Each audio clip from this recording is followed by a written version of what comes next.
But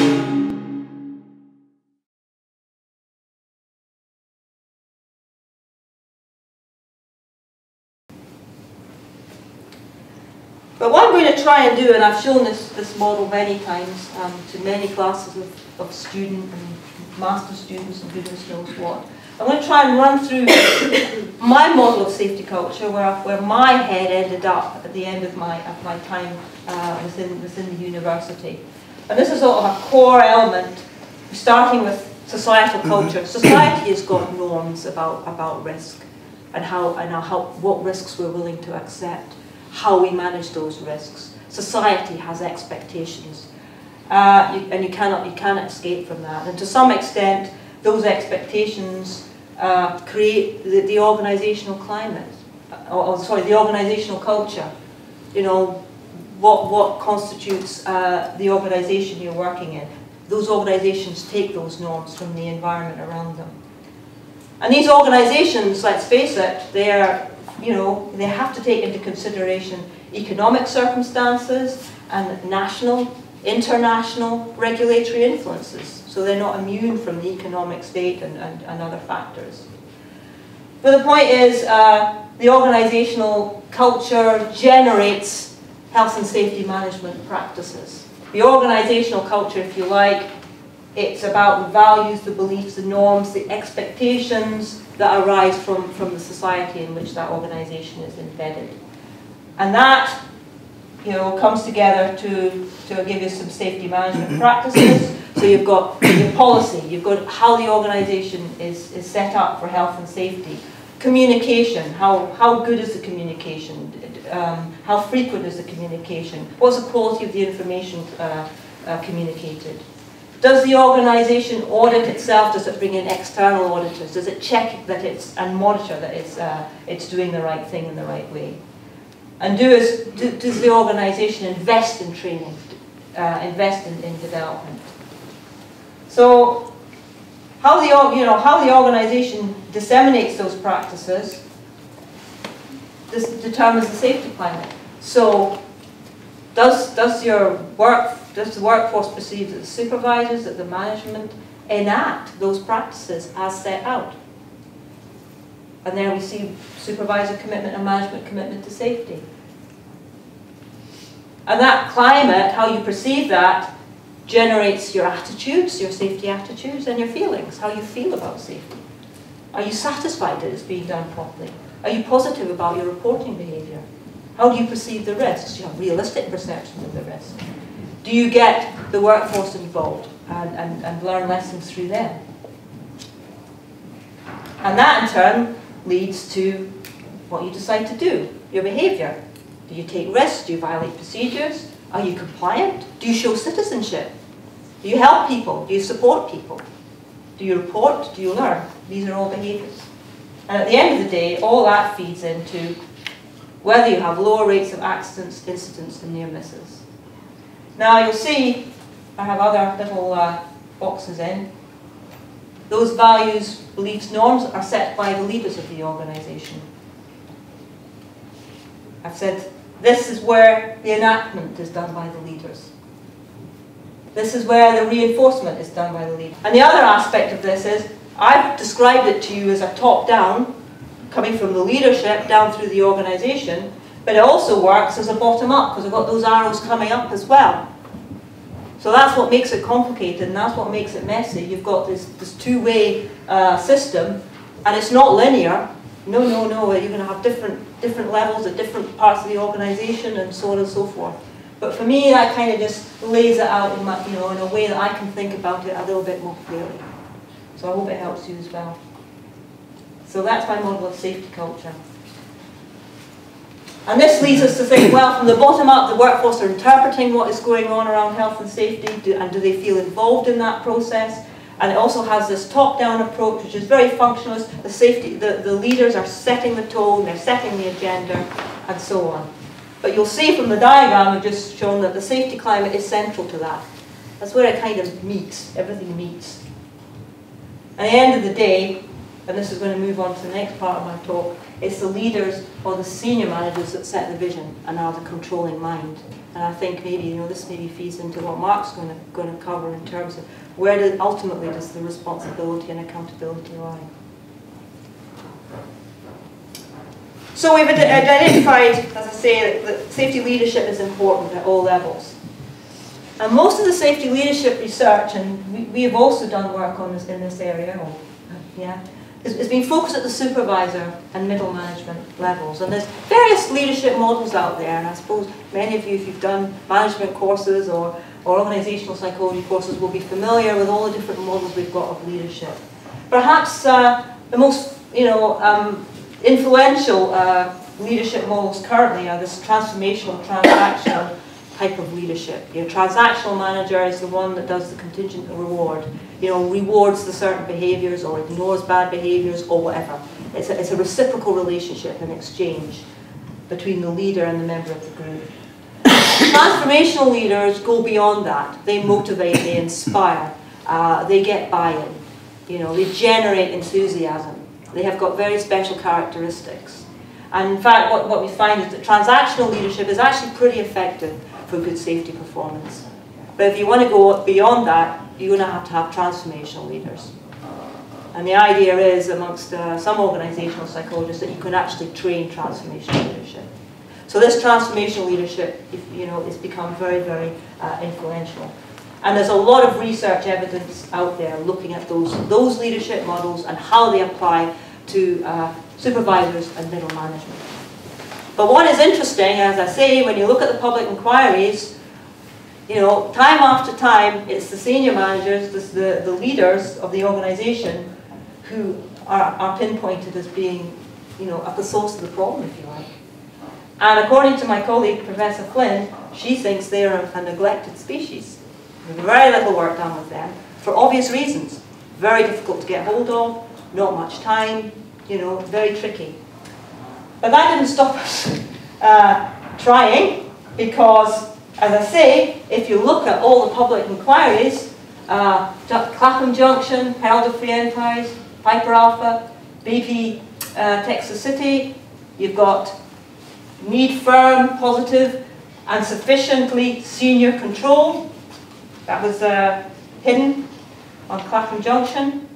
You've got to the conclusion that the underlying or cardinal faults lay higher up in the company. That was Justice Sheen for the Herald of Free Enterprise. Piper Alpha, Lord Cullen. No amount of detailed regulations for safety improvements could make up for deficiencies in the way that safety was managed by operators. And finally, more recently, 2007, Baker, on the Texas City refinery explosion, BP has not provided effective leadership. That was the conclusion in a very influential Baker report. So that's why senior managers were interesting to us. And, here's some quotes from Tony Hayward. I mean, he's talking here in the wake of Deepwater Horizon, massively influential in alerting the oil and gas sector to potential problems with culture and other things. He was saying, I'm clearly the ultimate power. We have begun to change the culture. It's the thing that I talk about every time. I talk internally or externally. I wasn't part of the decision-making process. I wasn't involved in any of the decision-making, and so on. And the congressional hearings on Deepwater Horizon were saying, well, when you became CEO of BP, you promised to focus like a laser on safe and reliable operations. So, again, finger pointing at senior leaders, and we've yet to see how this all works out at the end of the day. So, we got an opportunity, and I'm going to move on to the second part of my talk now. We got an opportunity to look at senior managers, not in the oil and gas industry, but in air traffic management. And this was my PhD student, Laura Fruin, who did 3 years of work with senior managers in air traffic control. And she was sponsored by Eurocontrol, which is the body responsible for safety in air traffic control throughout Europe. And the idea actually came from this guy, Barry Kerwin, who's a very, very experienced human factors person and heads up the human factors group at Eurocontrol. And he was also interested. What is it that makes senior managers tick when it comes to safety? What are their skills? What are their traits or their characteristics? What are their abilities and understanding regarding safety? What information do they need? How do they use that information? Do they understand the safety risks to the organisation? How does that influence their decision making? So what is it? Can we get a handle on this? So that was the aim. What skills and traits does the senior manager need to indicate to the workforce that he or she is committed to safety? That was ultimately the question we were trying to answer. And I can assure you they don't behave like that at the AGM, the air traffic controllers, very serious people. But why did we decide to look at skills and traits or characteristics when we've got all these lovely leadership models out there? Well, some very learned people were saying, well, you know, these interpersonal theories, you know, interacting, transactional kind of leadership, don't apply to executive forms of influence, you know, because the senior people are far removed from the workforce. There's aspects of strategic leadership which is very different from frontline leadership. Executive leaders operate at a system-wide level and an indirect influencing level, and they don't meet their followers. So this means we need to understand something else about these leaders. You know, what skills do they need to do their work. So in our study, there's two studies I'll just present here. We started off by going out to an AGM of all the health and safety managers, all the safety managers from the air traffic organisations in Europe. And we had 38 of these safety managers at this workshop. And we gave them a questionnaire, and we wanted them to provide an idea of what were the characteristics and what were the behaviours they would look for in the ideal CEO regarding safety. If they had the man or woman who they thought was the ultimate leader for safety, what would characterise that individual? So that was the first part of the study. We then got unprecedented access to 60 senior managers in 11 air navigation service providers, which are the air traffic control centres throughout Europe. So we were in Finland, we were in UK, we were in Norway, we were all over the place. We were in Romania, we were all over the place. So we had a very, very broad cross-section and a big sample. And we had CEOs in that sample, we had safety managers, we had the other director of operations, director of air traffic management. And we had a series of open questions, and we had some scenarios actually, nice little scenarios which we got these managers to work through and say, well, how would you solve that problem? And how would you solve the problem? What information would you look for? What information would you use? And it was actually the scenarios were very, very revealing. And it was quite interesting because some of the senior managers would look at the scenario and say, that could never happen, that's impossible. And you would sit there and know, actually, that did happen. That's why it's in there as a scenario. That really did happen. And you don't think it could happen? Well, it did. We never said that to them, but these were real-life scenarios. These were things that actually happened in air traffic control. And some of them were saying, yeah, it could never happen. So if I go back to that sort of questionnaire study with the 38 safety managers, what did they value in their CEO? Well, they like them to be socially competent, so they need to be able to ask questions, the right sort of questions in the right sort of way, and they need to be a good listener. They need to be good at problem solving. So they have to be ready, you know, they have to be willing to understand problems and critical with the current conditions and processes. Never entirely satisfied, always looking for ways to improve. The interesting one for us was they're expected to be very knowledgeable about safety. Now, we had always thought, well, the safety knowledge should reside in the safety manager. But no, for these safety managers, it was important that their superiors had safety knowledge. They're educated in safety problems. They know about safety. Personality-wise, they need to be open to suggestions. They need to be approachable. They needed to motivate people by having safety high as a high priority in the organisation and to be proactive. And another aspect that came out was a new idea about leadership, which was about an authentic leadership is a new model that's emerging, which goes beyond transformational leadership, because authentic leadership involves really living by your values. these are people who will not be compromised when it comes to safety. And I had a lovely example of that in one of the managers we interviewed, who had been very unhappy with the way his organisation was being managed and had raised numerous complaints and concerns. And eventually, he left the organisation. He said, I'm not going to stand for this. This is not acceptable. He was a very senior guy, and he walked out, he walked away. And within a year, he was brought back into the organisation because it was starting to go seriously wrong for this particular air traffic organisation. He was brought back. And the people within the organisation, his air traffic controllers, had enormous respect for him because he'd stood by his principles. Said, this is not acceptable. I'm going. You cannot run the organisation like this. And you know, unfortunately, those higher up, higher in the power hierarchy, realised this, brought him back with a lot of respect because this was a principled individual who would give up his job. You say, well, maybe he shouldn't have given up. He should have fought it, but he fought it as long as he could, and had didn't get any traction. Anyway, so what's interesting is when senior managers talk about safety, when they're asked about safety, what do they talk about? Well, they talk about the same things: having social competence, being able to solve problems, having safety knowledge, and interestingly, responsibility, knowing their legal, but above all, their moral responsibility for safety. So that was very key for them.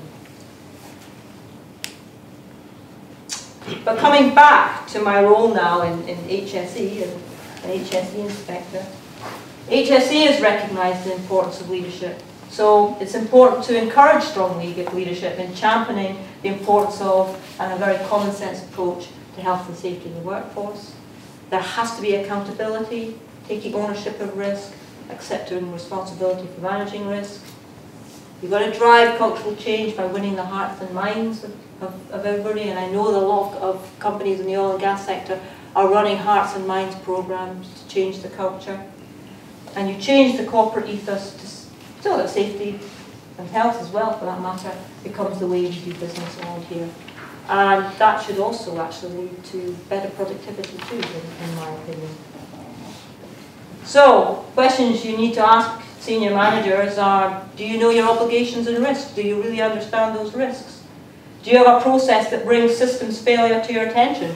One of the senior managers, one of the CEOs we spoke to, had a screen in the morning. He would come in the morning, switch on his computer, and on the screen it would scroll up everything, every little fault that had happened in the air traffic control centre. He would be monitoring that, everything, the previous day. And that was his first job. Look at that.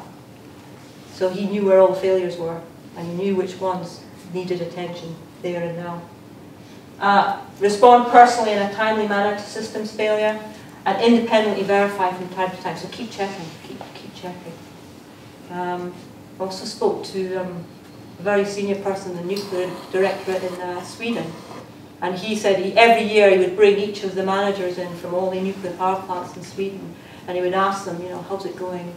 How does it feel? How's this going? And the one thing that also always set alarm bells going in his head was the manager would sit there and, everything's fine. I'm really happy with how it, and that would immediately, oh, wait a minute, no, I'm not comfortable with this. And that would be, he'd be out there inspecting the plant because that was not acceptable. To finish off as well, I think involving the workforce, I think there's a lot of work on leadership and safety culture and climate, and we've been involved in that. There is also a lot of evidence out there that involving the workforce has a positive effect on health and safety. We know that unionised workplaces and those with health and safety representatives are safer and healthier. And again, of course, the offshore industry has got safety reps, and other workplaces have got other forms of representation. It's important to develop this management workforce partnership, and it's based on trust, respect and cooperation. And with that partnership in place, the culture can evolve. Bottom up, top down, come to a mutual understanding. The joint solving of problems and so on. Concerns, ideas are shared, acted upon.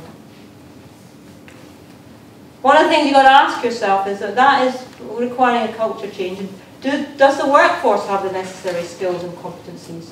to understand hazards and risks, understand barriers and potential failure.